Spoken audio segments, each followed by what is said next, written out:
नमस्कार दर्शकों गाजा में इजराइल और हमास के बीच कई हिस्सों में भीषण लड़ाई जारी है। गाजा युद्ध में मरने वालों की संख्या 40,000 के करीब पहुंच गई।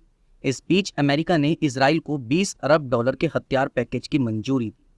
बड़ी बात यह है कि मानवीय कार्यकर्ताओं के दबाव को दरकिनार करते हुए अमेरिकी राष्ट्रपति जो बाइडेन के प्रशासन ने इस पैकेज को मंजूरी दे दी। हालांकि अभी हथियारों को इजराइल तक पहुंचाने में कई साल लगेंगे। यह डील तब हुई है जब राष्ट्रपति बाइडेन ने इजराइल और हमास पर 10 महीने के रक्तपात के बाद युद्ध विराम पर पहुंचने के लिए दबाव डाला है।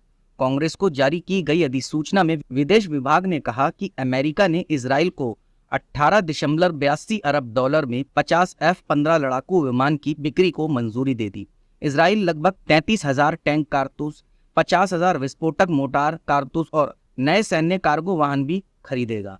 विदेश विभाग ने F-15 पर अपने नोटिस में कहा कि संयुक्त राज्य अमेरिका इजराइल की सुरक्षा के लिए प्रतिबद्ध है और एक मजबूत और तैयार आत्मरक्षा क्षमता विकसित करने और बनाए रखने में इजराइल की सहायता करना अमेरिकी राष्ट्रीय हितों के लिए महत्वपूर्ण है। F-15 विमान की डिलीवरी 2029 में शुरू होगी। यह इजराइल के वर्तमान बेड़े को उन्नत करेगा और इसमें रडार और सुरक्षित संचार उपकरण शामिल होंगे। मानवाधिकार समूहों और बाइडेन की डेमोक्रेटिक पार्टी के कुछ वामपंथी झुकाव वाले सदस्यों ने प्रशासन से इजराइल को हथियारों की बिक्री पर अंकुश लगाने या रोकने का आग्रह किया।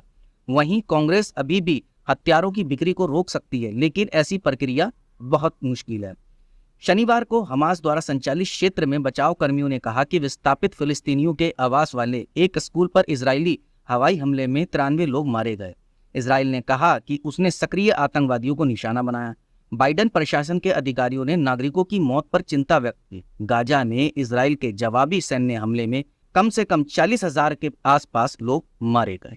दर्शकों, हर बार की तरह हम फिर कहेंगे कि युद्ध किसी भी मसले का हल नहीं है। जो बात विवाद आपस में बैठकर सुलझाए जा सकते हैं वो युद्ध से नहीं, क्योंकि युद्ध से किसी का भला नहीं हुआ। युद्ध से सिर्फ और सिर्फ बेगुनाहों की जान ही जाती।